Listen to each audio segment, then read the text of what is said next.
My golden child brother face-planted into my cake. I refused to help and Mom tried to ruin everything at the wedding. I am a 28-year-old woman from a middle-class family living in a small Midwestern town. My parents, Tom, 58M, and Linda, 56F, worked tirelessly to support us. Dad was a high school English teacher, while Mom worked as a nurse in the local hospital. They instilled in us the principles of hard labor and humility, emphasizing that character is more important than material goods. Growing up, our home was simple but full of love. We had weekly game nights where we sat around our old scratched dining table and played board games. Mom would make her wonderful chocolate chip cookies, and Dad would tell us stories about his teaching days. Those nights are among my favorite childhood recollections. My older brother, Jake, 32M, and I were close as children. We'd spend hours building sophisticated Lego castles and exploring the woods behind our house. Jake was always the leader of our trips, and his imagination ran wild as he made up wonderful stories about the mythical animals who lived in our backyard.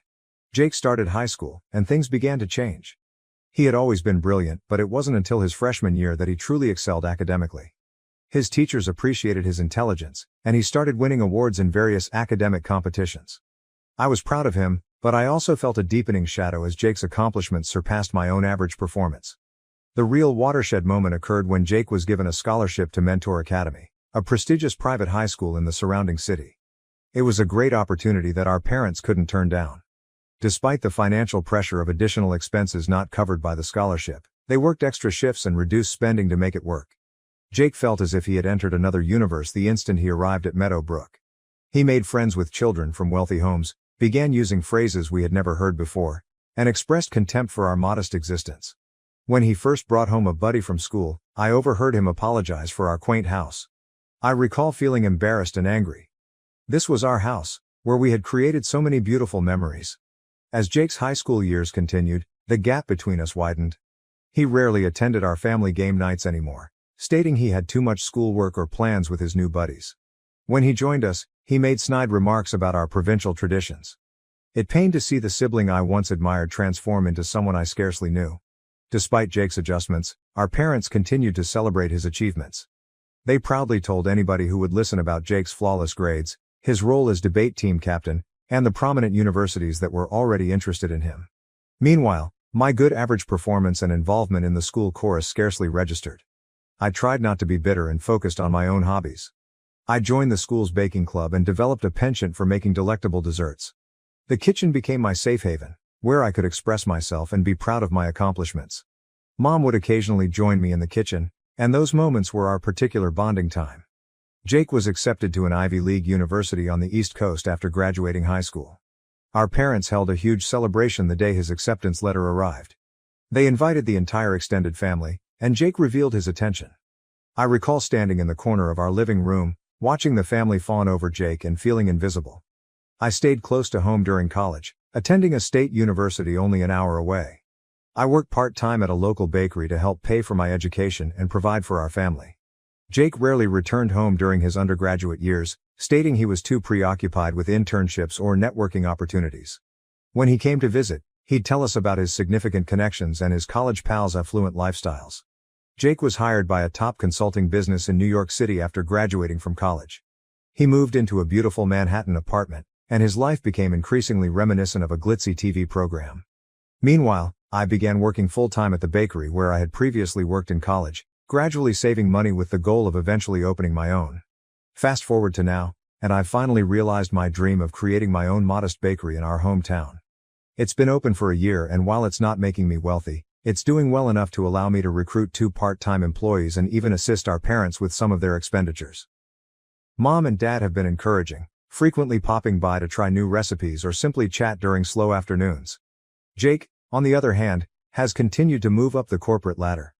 He's now a senior consultant who frequently brags on social media about his business class trips, elegant client dinners, and pricey watches. His travels home have become increasingly uncommon, and when he comes, he spends the majority of his time on his phone or whining about how there is nothing to do in our backwater town. Last month, our cousin Amy, 25F, married. Amy and I have always been close. She'd frequently join me in the kitchen during family gatherings, where we'd gossip while frosting cupcakes or kneading bread dough. When she requested me to bake her wedding cake, I was honored and spent weeks refining the design.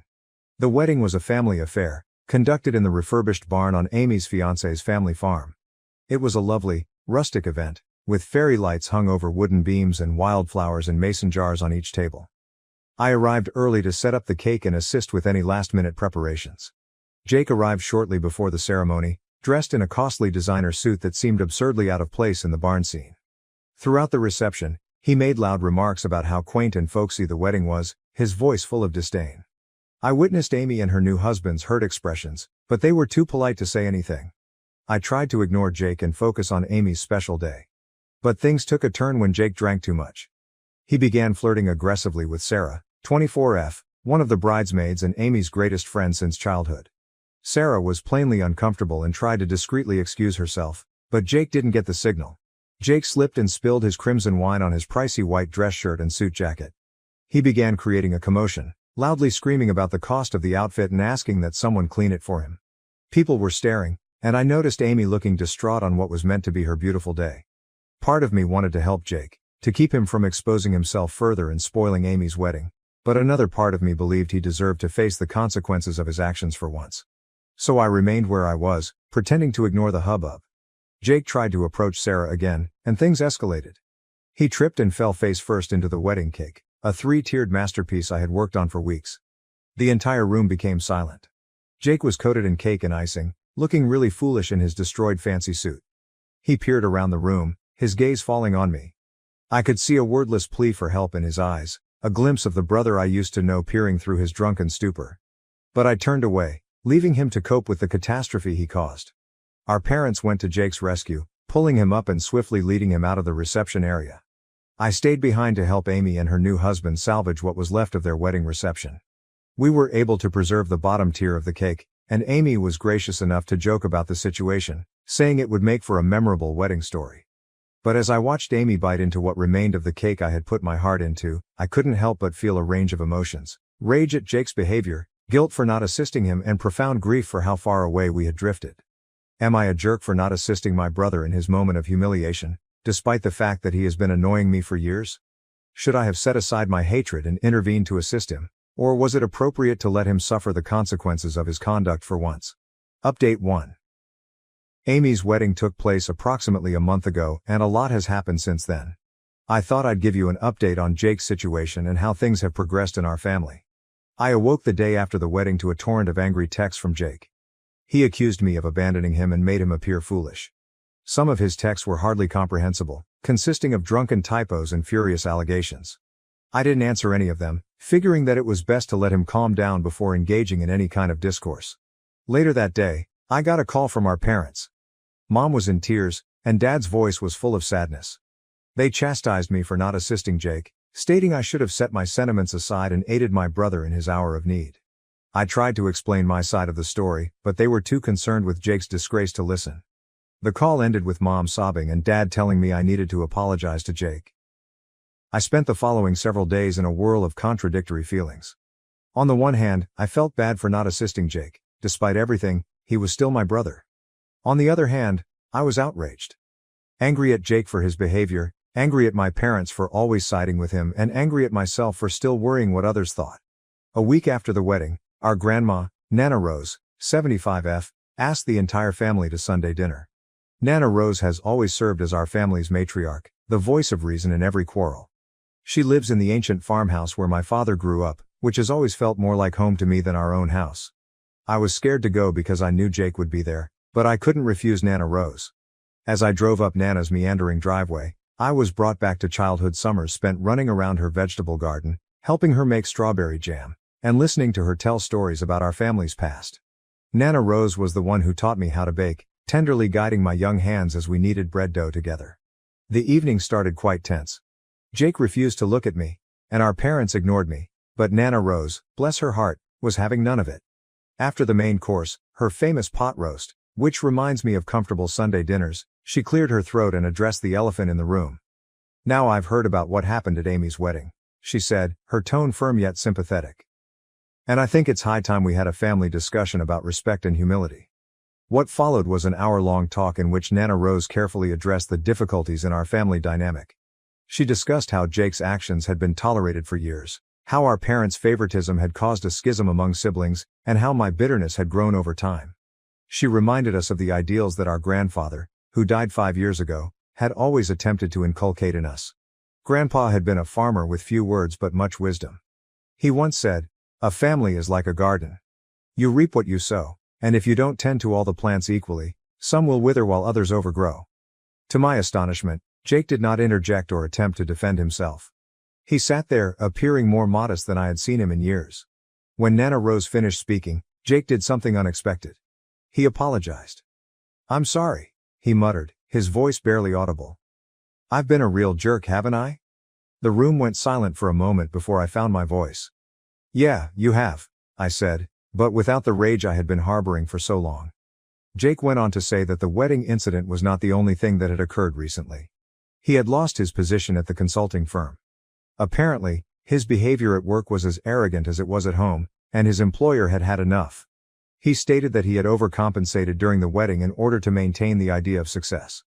As Jake talked, I saw my brother again, not the arrogant, condescending guy he'd grown into, but the vulnerable, uncertain person beneath. He spoke of feeling adrift, the pressure he put on himself to succeed, and how hollow his accomplishments felt. Our parents, to their credit, apologized for allowing Jake's actions. Mom, tears in her eyes, revealed that she had pushed Jake so hard because she wanted him to have the possibilities she had not had. Dad admitted that he favored Jake because he resembled himself at that age, ambitious and anxious to put small-town life behind. As for myself, I admit that I could have handled the wedding situation better. While I didn't regret not rushing to Jake's rescue right once, I realized that my hesitation was fueled by years of pent-up animosity. By the conclusion of the night, I felt as if a weight had been lifted. We didn't get everything resolved in one dinner, but it was a start. Jake asked if he may come by my bakery sometime and see what I had constructed. I agreed, but warily. As we were leaving, Nana Rose approached me. She pushed a battered leather-bound book into my hands, her recipe book, which I had seen her write numerous times over the years. "I think you'll make better use of this than I will now," she added with a wink. "And remember, family is like bread dough. Sometimes you need to let it rest, but you always come back to knead it with love."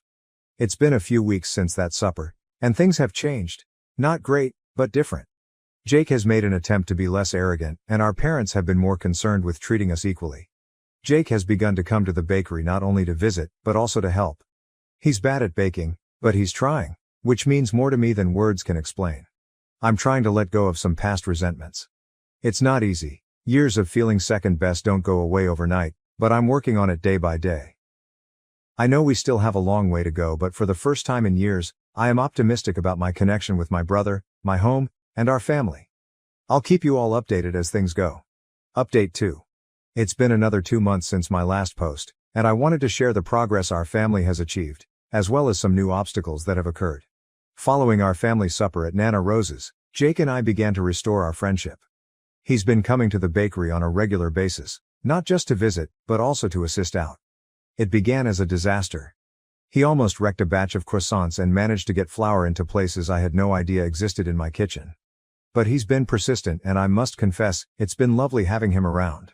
One day, as we were closing up the bakery, Jake admitted that he had always envied my ability to make something solid with my hands.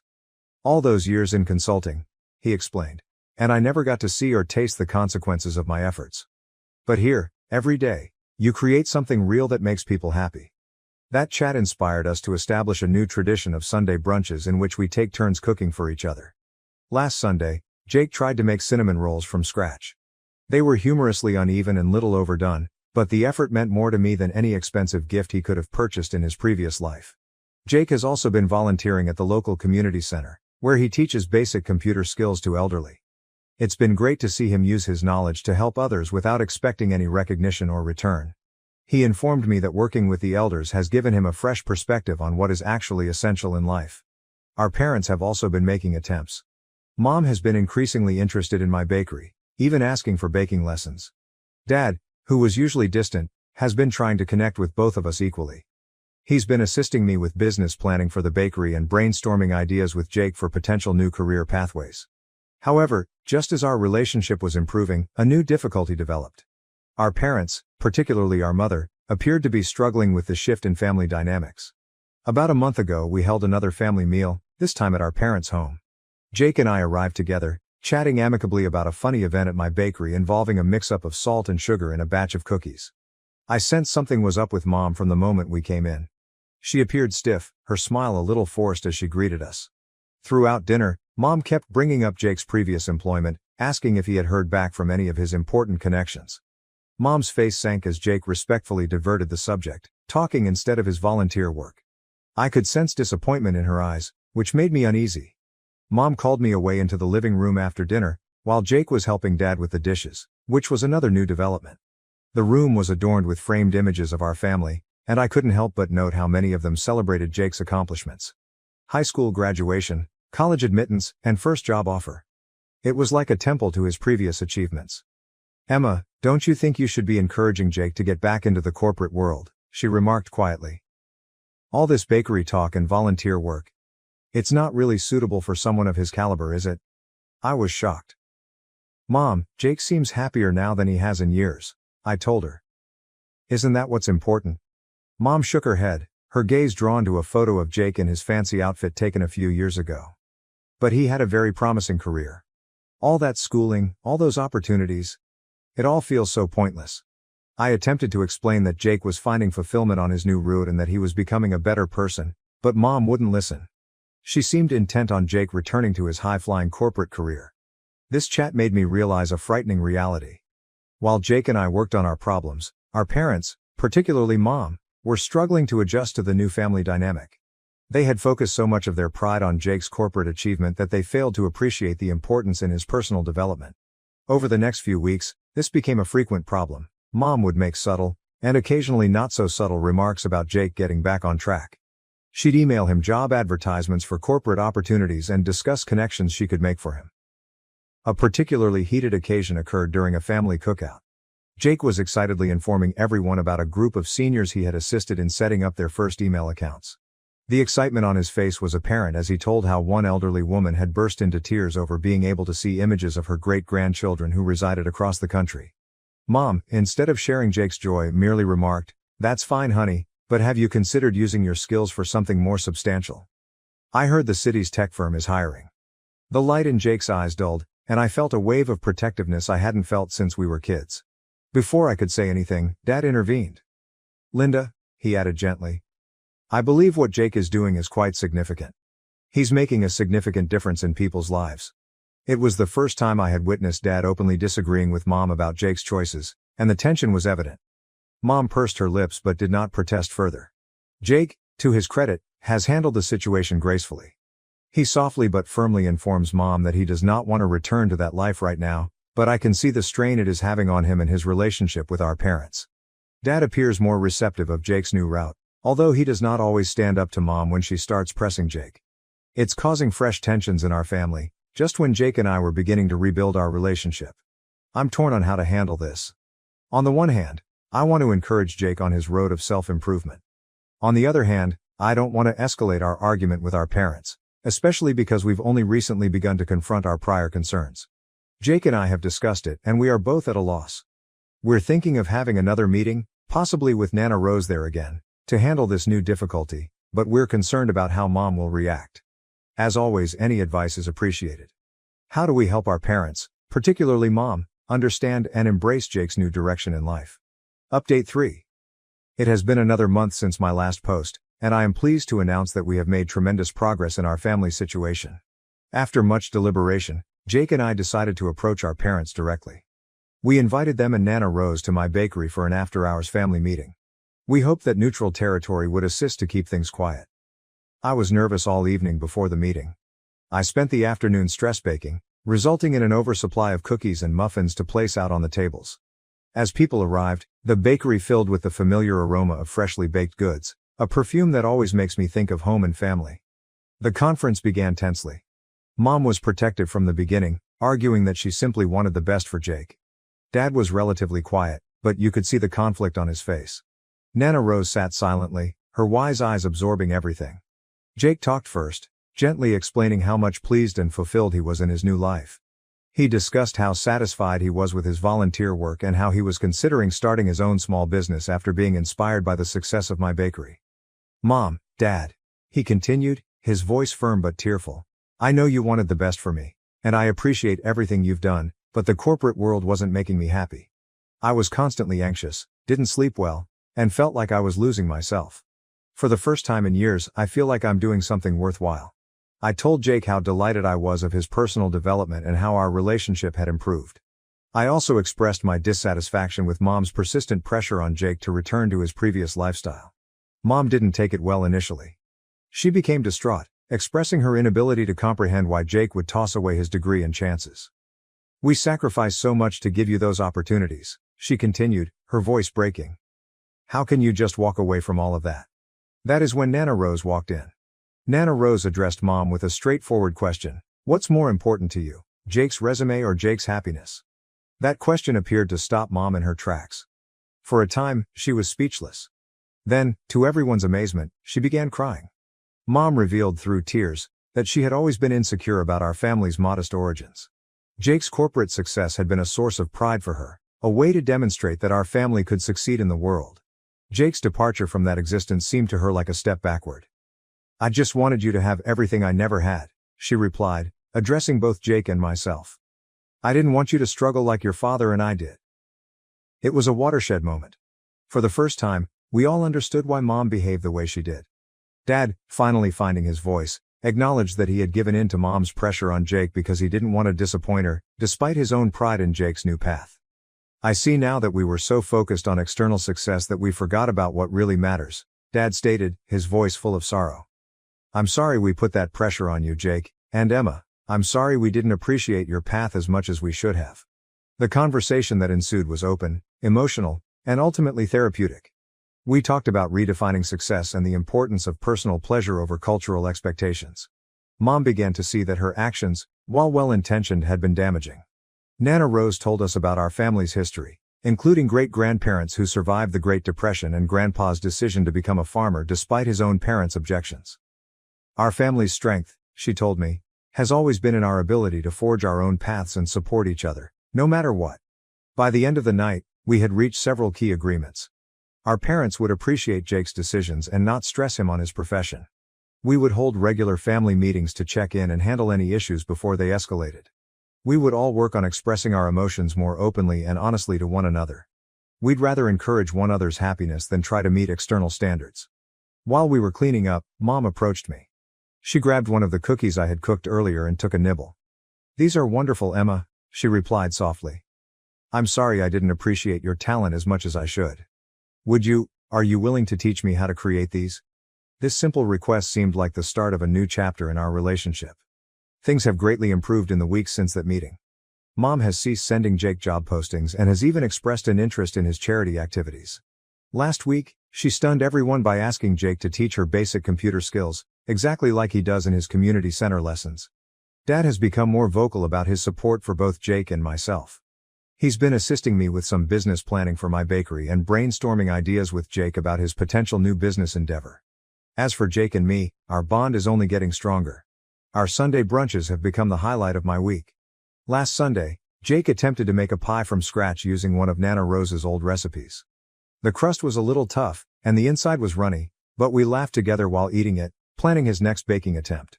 There are certainly tensions and old patterns that creep in from time to time, but instead of allowing them to fester, we discuss them honestly and work them out together.